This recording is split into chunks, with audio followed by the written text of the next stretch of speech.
नमस्कार, all India news मध्ये आपलं सहर्ष स्वागत. मी नजीर मुलानी, ऑल इंडिया न्यूज. तर नय्यर भाई, जो कालचा मामला होता ते मंडळ अधिकारी आले होते स्पॉटला. त्यानंतर ते सीसीचे आणि तुमचा बिल्डर ते आमनासामने झाल्यानंतर काही तुमचा अनहोनी झाली आणि काय कायद्याच्या मार्फत जे तुम्ही काम केले, खरोखर काय काम आहे आणि काय ते मंडळ अधिकारी कशासाठी आले होते आणि कुणाच्या तक्रारीवरून आले होते? मी नय्यर गुलाम मिसल बोलतो, एक समाजसेवक आहे आणि मी इकडचा भूमिपुत्र आहे. हे अबरार पटेल आणि मुजम्मिल बाबा हे बेवंडीवर आलेले आहेत आणि हे इल्लीगल बांधकाम करत आहेत आणि लोकांची फसवणूक करत आहेत आणि वसुलीची परवानगी न घेता माती वसुलीची ते करत होते. त्यामुळे मला तहसीलदारला मला कंप्लेंट करायला लागली आणि तहसीलदारला कंप्लेंट करायला लागली. त्यासाठी माझ्या बोलण्यावर तहसीलदार सुनील राठोड आले होते आणि मलाही बोलवलं होतं. मला बोलवलं होतं म्हणून मी त्या जागेत उभा होता. आणि अबरार अरवल पटेल सांगतो का मी अनवर मेशेची शिशी घेतली. शिशी त्यांनी घेतली पण ओशी कधी घेणार? ओशी न घेता त्यांनी पोझिशन दिलं. आज लोकांना पाण्याशी उचित ठेवलेलं आहे. लोकांना गटारची सेवा नाही भेटली, पाण्याची सेवा नाही भेटत. आज ते बिन पाणीने राहतात. म्हणजे यांनी खोटं काम केलं आहे का नाही केलं आहे? अनवर अबरार पटेलनी खोटं काम केलं का नाही? जसे मुद्दे आहेत. आता ही बघा, ही चिन्मय बिल्डिंग तुम्हाला दिसते. संपूर्ण गटारावर त्यांनी पार्किंग घेतली. हा सार्वजनिक रस्ता आहे, लोकांचं आव्हान जाऊनचं आहे. यांनी घेतलेला, मग याची शिशी कधी रद्द करणार? त्यासाठी मला महानगरपालिकेने ही नोटीस काढलेली आहे. हे बघा, आणि हे गटाराचे त्याचे फोटो पण तुम्हाला पुरावा देत आहे. मी पुराव्यावर त्याला नोटीस काढलेली आहे. महानगरपालिकाने ही गटारावर बघून काढलेली आहे. आणि हे त्यांनी सार्वजनिक पब्लिक गटार असताना त्यांनी ही पार्किंग समोर सलीम बस्तान आहे, हे समोरवाल्यांनी पण त्याला कंप्लेंट केलेली आहे का माझ्याच घरासमोर या अधुपशन आहे, हे समोर राहणार आहेत अवैध.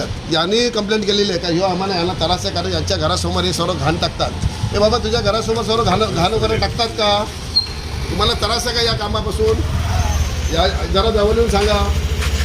सब गंदगी, सब धूल मट्टी सब इधर ही है. बराबर है. ये सब गटर पहले थे क्या?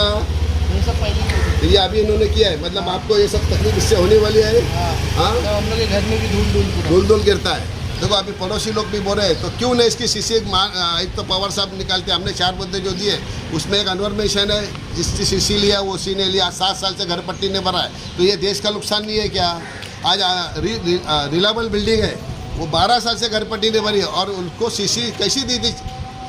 न्यू इंफ्रा को नहीं देना चाहिए ना. अगर उसको सीसी देंगे तो फिर निया दुबे जो हमारे आमदार ताई बोलती है कि तो ये लोग सीसी लेते और दूसरी जगह वो सीसी लेते, ओसी लेते नहीं है. अगर ये ओसी नहीं लेते तो आज गोर गरीब फंस रहे कि नहीं फंस रहे? तो ये मैं आवाज़ उठा रहा हूँ तो ये लोग मेरे को तड़ीपार बोलते हैं, मेरे को गुंडा बोलते हैं. तो अगर मैं गुंडा हुआ, तड़ीपार है तो उनका प्रूफ दिखाना और मैं कौन सी जगह तड़ीपार हुआ वो प्रूफ दिखाना. ऐसा मुँह से बोलने का ना, जैसा मैं कागज पे बात कर रहा हूँ आपसे, डॉक्यूमेंट दिखा रहा हूँ, प्रूफ है मेरे पास और प्रूफ पे मैं कर रहा हूँ. तो मेरे को वो लोग बदनाम तो करेंगे क्योंकि अभी उनको नुकसान हो रहा है मेरे वजह से. मैं समाज सेवा काम अच्छा कर रहा हूँ, देश का नुकसान होने से बचा रहा हूँ. काल जे मंडळ अधिकारी आले होते त्याच्यानंतर त्यांनी सर्वे केला, ते मोजमाप केलं, त्यातून त्यांनी काय निष्पन्न आपल्याला उत्तर दिलेलं आहे?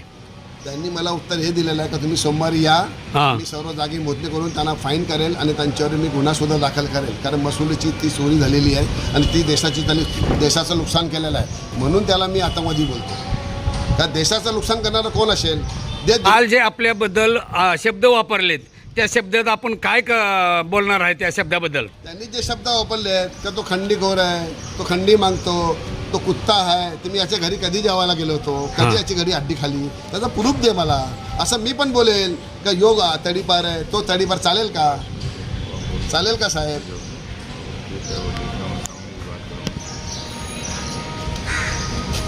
माझं म्हणणं एक प्रशासनाचे संगीता गाडीगावकर आणि तिकडचे विष्णू शिवकर आहेत, त्यांनी मला वचन दिलं आहे का सोमवारी आम्ही त्याला पहिले नोटीस मारू 7 दिवसात. त्याच्यात जर त्यांनी स्वतःहून नाही तोडलं तर त्याच्यावर आम्ही गुन्हा पण दाखल करू. आता ते मला पाहायचं आहे का महानगरपालिका याच्यावर कधी MRDP गुन्हा दाखल करते.